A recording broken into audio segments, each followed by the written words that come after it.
Olá, muito boa noite. Chegando para você, Itália Viva, um programa que conecta com a cultura, com a arte, com os negócios e também traz histórias inspiradoras para colorir ainda mais a nossa vida. E hoje o programa ele está reflexivo e questionador. Nós vamos falar, nas águas de março, sobre riscos de desastres naturais e também o desafio de escrever livros infantis. Em seguidinha, depois dos nossos comerciais. Cada gota de água vale muito e precisa ser reservada. Por isso, a Assembleia Legislativa vai debater o uso racional dos nossos recursos hídricos. Ao incentivar a reservação da água, a irrigação é otimizada, beneficiando a agricultura, a pecuária, a piscicultura e a sua vida. Assembleia Legislativa. Cada gota conta.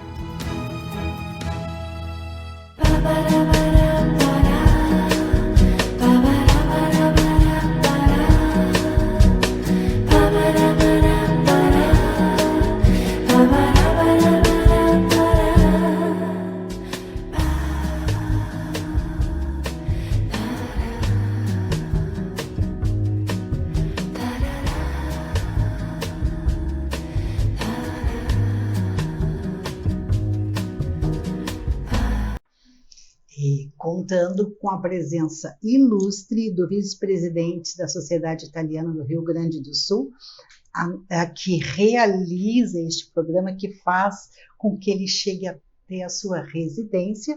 Nós temos aqui conosco, ao vivo, a cores, o médico Francisco Morelli. Boa noite. Boa noite a todos. Obrigado novamente pelo convite em participar do programa da Sociedade Italiana, representando-a. Muito obrigado. Doutor Morelli, sempre que o senhor vem ao Itália Viva, o senhor nos traz boas notícias. O que temos de novo nesta semana, 19 de março, em plena águas de março, quando o Brasil realmente está de volta na sua agenda normal? Muito bem. Estamos já com terceiro dia do curso de italiano em atividade lá na sociedade. Iniciou segunda-feira, dia 17, o extensivo, e o de proficiência também, como eu falei no último programa. Então, as inscrições ainda estão abertas, as matrículas, no 3311-5833. Trago boas notícias também que o nosso almoço, dia 16, domingo passado, foi maravilhoso, dando início às nossas atividades relativos aos 150 anos da imigração italiana no Rio Grande do Sul, e também preparando já, com relativo aos 150 anos, diversas atividades durante o ano. Aguardem, traremos novas notícias nos próximos programas e contamos sempre com a presença de vocês. Muito obrigado. E a agenda, a programação, tanto das festividades relativas aos 150 anos da imigração italiana, como também da própria CIRGS, está fantástica, merece ser prestigiada por mim, por você, para quem é italiano, é descendente de italiano, para quem é itálico e para você que simpatiza com a cultura italiana. Só coisas boas, música, dança, cinema, gastronomia, né, doutor, que não pode faltar. De forma alguma, gastronomia é nosso carro-chefe. Experimente para ver, vá lá, confira as atividades, depois comente para nós se gostou e também se não gostou. Mas não tem como não gostar quando a gente traz convidados ilustres para falar sobre assuntos que nos dizem diretamente, nos falam ao nosso coração e nos falam da nossa vida. Agora nós vamos receber direto de São Paulo o engenheiro Bernard Anton Fundauer. Ele nos fala de São Paulo e, como eu já disse, ele vai falar sobre a questão estratégica da Revolução das Águas e desastres naturais. Boa noite, seja muito bem-vindo, Bernard. Como está você? Tudo bem? Como vai? Prazer falar com vocês, gaúchos. O prazer, Bernard, é todo nosso. Deixa eu apresentar um pouquinho do Anton Bernard. Ele é gestor público há 23 anos na área de controle urbanístico e ambiental. Ele é especialista em gestão pública, planejamento estratégico, direito ambiental e gestão de riscos. E também tem expertise em gestão estratégica, projetos intergovernamentais, redução de riscos e desastres, inovação e tecnologia da informação, e esteve aqui conosco no ano passado, sob aquela égide da Revolução das Águas que vitimou o nosso estado do Rio Grande do Sul, e a quem eu pergunto, Bernard, quais são os maiores desafios para a gente reconstruir esses lugares que sofreram tanto e tanto e tanto com a revolta das águas?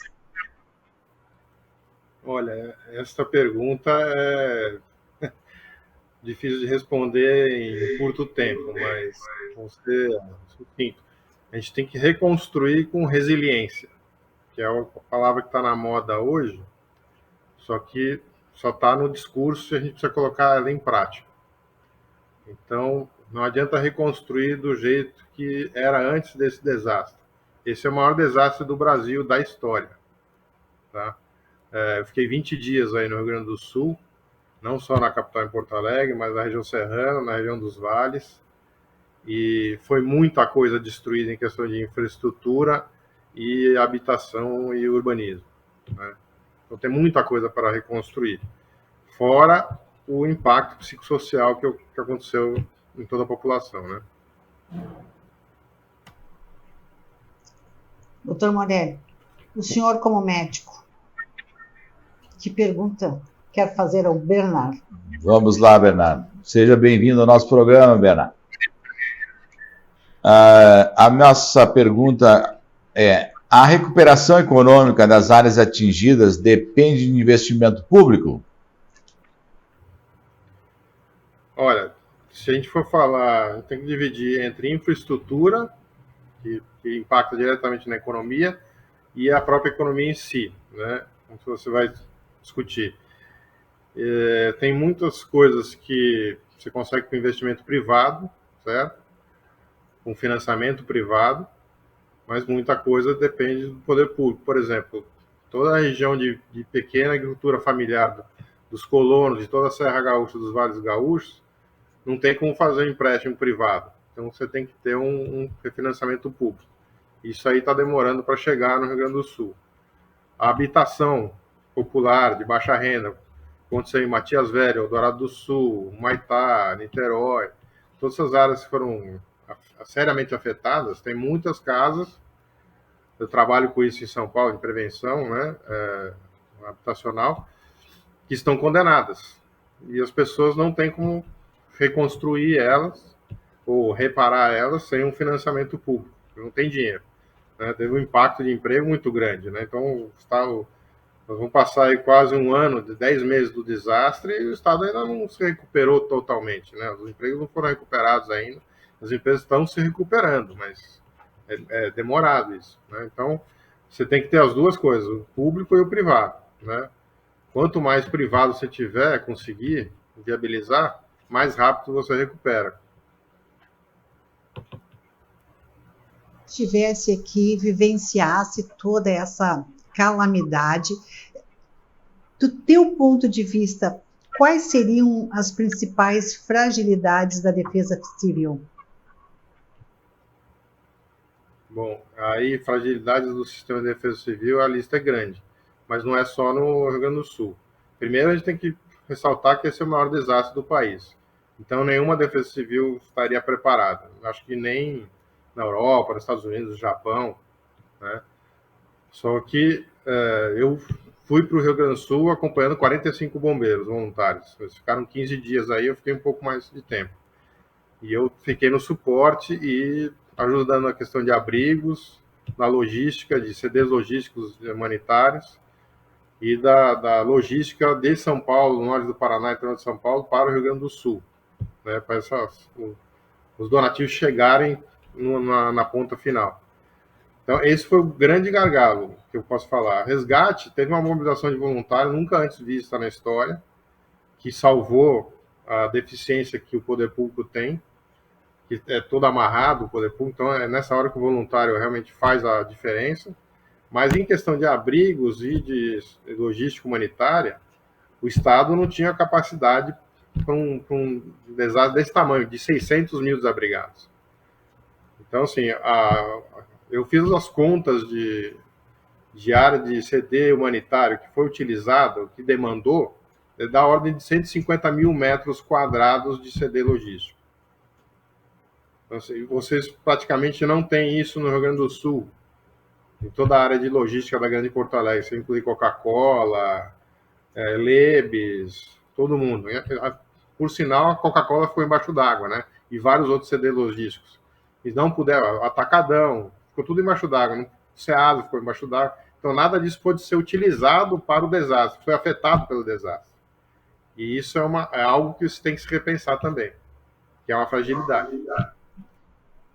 Falando em desastre, qual é a expectativa que a gente pode ter, a gente pode traçar em relação às chuvas agora do mês de maio neste ano? Olha, nós tivemos um desastre desse tamanho no Rio Grande do Sul, na Guerra do Paraguai, não atingiu tanto o Guaíba, mas foi mais na área das Missões, né? Quem lê a história da Guerra do Paraguai vai ver lá que o Osório, para invadir lá a Argentina, ele ficou atravessando o Mar de Lama. Em 41 vocês tiveram outra grande enchente, e agora em 24. Se você for ver, é uma recorrência de 70 anos. Né? Agora, isso pode alterar, não é uma regra matemática. Certo? Nós tivemos aí desastres em Petrópolis, em Angra dos Reis, sempre ocorre. Né? Tivemos em Blumenau na década de 80, né? Alguns anos atrás também. Né? Então, assim, no clima não dá para você fazer apostas, que pode ser ano que vem, pode ser daqui a 10, 20, 30, 40, 50 anos, ou 100. A questão é que nós precisamos nos preparar, porque isto é recorrente, né? Na história do planeta. Não estamos falando da nossa história de República Brasileira. A gente tem que pensar em forma geológica, em milhares de anos, né? Então, nós temos que pensar com uma resiliência para uma outra chuva dessa não causar tanto estrago. Porque cada vez mais nós ocupamos áreas de inundação, áreas da serra, nós ampliamos a nossa ocupação como ser humano no território. Então, cada vez o impacto vai ser maior. O impacto na Guerra do Paraguai foi quase nulo, porque não tinha quase nem gaúcho. Tinha muito pouca gente por população. Em 41 tinha mais. Mas não existiam os aterros todos de Porto Alegre, e o Matias Velho era um bairrinho pequeno. Não tinha 100 mil habitantes. Então, a mudança, a dinâmica humana, da ocupação humana muda, e nós precisamos mudar o nosso sistema de produção e de redução de risco. É para isso que a gente tem que olhar para frente. E eu não estou vendo ninguém discutindo isso no governo. Sério, né, doutor Morelli? Muito sério. A situação é séria, e essa objetividade, Bernard, do italiano vai ser instigada, esperando em estimular os nossos representantes para que pensem, porque o risco está aí, né? A espada está sobre a nossa cabeça. Então, não dá para ficar achando que isso não vai acontecer. Deus permita que não aconteça, mas nós devemos, como bem disse o Bernard, estarmos preparados. Bernard, quero agradecer em meu nome, em nome do Dr. Morelli, da Sociedade Italiana, a tua presença aqui no Itália Viva, e vamos conversar mais adiante, porque maio está aí. Então, é preciso pensar, é preciso planejar, né, doutor? Com certeza, tem muita coisa para se pensar, e graças aos senhores aí, representado pelo Bernardo, a gente vai resolver essas coisas, se Deus quiser. Né, Bernardo? Sim, inclusive estarei em maio novamente em Porto Alegre para um seminário. Bernardo, fazer uma entrevista aqui em Solo Gaúcho. Um grande abraço, muitíssimo obrigado pela tua presença aqui no Itália Viva. Eu que agradeço. Fique conosco, em seguidinha, depois dos comerciais, nós vamos trazer uma informação maravilhosa relacionada à literatura infantil. Fica com a gente. Cada gota de água vale muito e precisa ser reservada. Por isso, a Assembleia Legislativa vai debater o uso racional dos nossos recursos hídricos. Ao incentivar a reservação da água, a irrigação é otimizada, beneficiando a agricultura, a pecuária, a piscicultura e a sua vida. Assembleia Legislativa. Cada gota conta.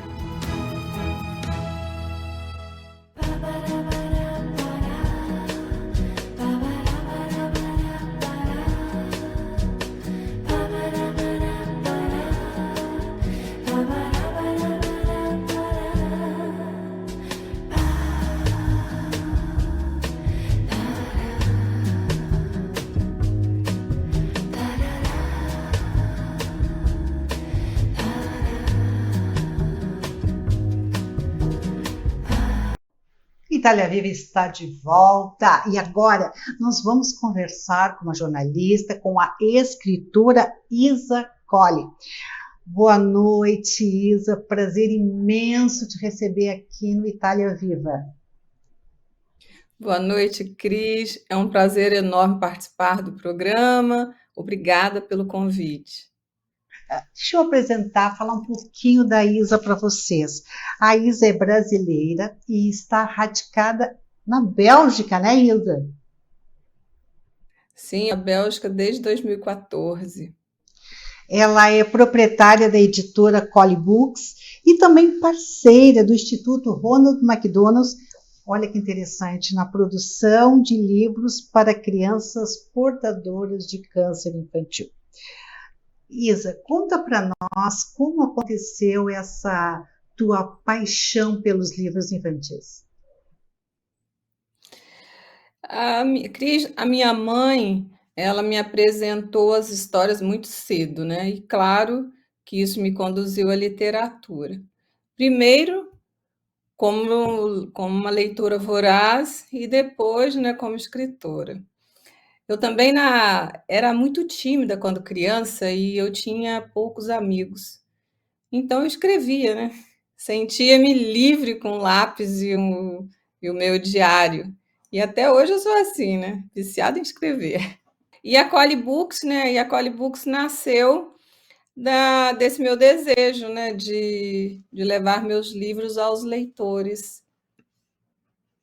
Feito, deu um ruído na comunicação, mas claro, ela está falando do outro lado do oceano e aqui no Itália Viva a gente faz as coisas acontecerem, né, doutor Morelli? Com certeza. E lhe pergunto, eu como médico pediatra, qual é o maior desafio de escrever para as crianças? Olha só. O maior desafio de escrever para as crianças é não considerá-las burras, né? Inocentes. O maior erro do escritor é achar que vai convencer alguém ignorante, que vai ensinar alguma coisa para alguém ignorante. E as nossas crianças não são. Elas são extremamente antenadas, inteligentes, elas precisam serem guiadas pelo caminho do bem. E esse é o maior desafio que eu encontro para escrever para as crianças, escrever com inteligência, de uma forma que a criança absorva, que eu escrevo com a minha alma, né? Eu escrevo com a alma e eu espero, da mesma forma, atingir a alma do leitor, não só das crianças, mas de todos aqueles que lerem, principalmente elas, né? Isa, nessa parceria com o Instituto Ronald McDonald, eu sei que tu tem uma ocupação e um propósito de contribuir para com as crianças que estão, né, num processo de câncer. Como é que tu entende que a escrita possa contribuir nessa situação? Olha, a criança doente, ela não entende muito bem o que está acontecendo com ela. E o maior desejo do Chico, né, depois da perda do seu filho, tudo foi fundar o Instituto, foi criar algo grandioso, como ele conseguiu, ele e a Sônia conseguiram, e ajudar a crianças que passam pela mesma situação que o filho passaram, assim também como assistirem os pais, né, dessas crianças que adoecem juntos, né? Os familiares todos adoecem quando alguém tem câncer. E essa parceria nasceu do desejo da Sônia em compartilhar essa história não só com as pessoas doentes, né, mas também preparando os professores para serem mais receptivos, saber como, não é nem ser receptivo, porque todos são, mas saber como lidar com isso em sala de aula. E como que o livro pode ajudar? O livro ajuda muito, porque ele é uma ferramenta extremamente importante de transformação, assim como a música, como o teatro, como, enfim, tantas outras artes que são utilizadas como ferramenta de cura na vida das crianças, não só com cânceres, né? Mas muitas doenças são tratadas com a arte, né? Não através, mas com a arte, né? E o doutor pode dizer um pouquinho mais a respeito disso, né? Gente, eu ia passar a bola para ele, né, doutor Morelli? O senhor, como pediatra, qual é o seu entendimento entre leitura, livros, doença e o processo inverso para a cura?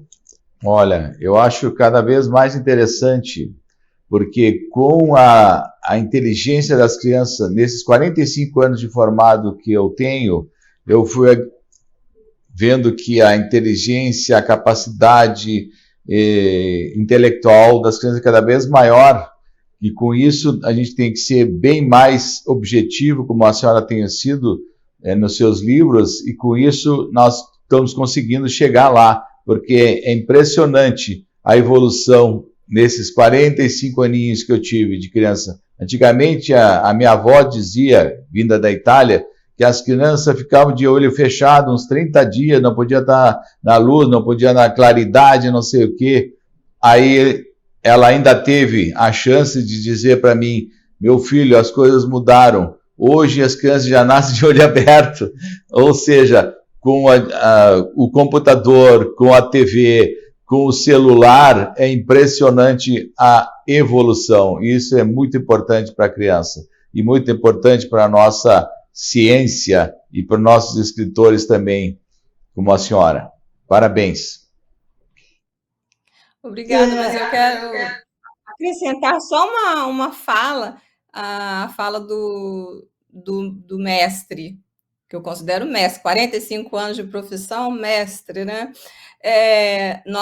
Os livros, ele ainda cumpre um papel muito mais importante nessa questão de reconectar, tá? De reconectar as nossas crianças ao livro, porque o processo que estamos vivendo hoje no mundo, que é esse excesso de tela, tem sido extremamente prejudicial para o desenvolvimento do cérebro das nossas crianças. Então, o livro ainda cumpre esse papel. Além de doente, ela também vai ser afastada da tela, que vai ajudar muito no processo de cura. Com certeza, a senhora tem toda a razão. E as telas têm prejudicado principalmente a visão das crianças. O aumento da incidência de problemas visuais tem aumentado, infelizmente, por causa das telas. E o livro sempre será um livro. E como dizia a minha avó também, lembrando a minha avózinha, quem lê tem o mundo aberto à sua frente. Isa, os teus livros são editados em português? São editados em português, traduzidos para outros idiomas, não vou me lembrar agora quais, mas inglês principalmente, e estamos, em português, nós hoje estamos em mais de 193 países, através da Boa Books, né, que é uma distribuidora internacional que leva os livros a todos os lugares de uma forma muito fácil. Nós teríamos muitos outros assuntos, mas temos um limitador que se chama tempo.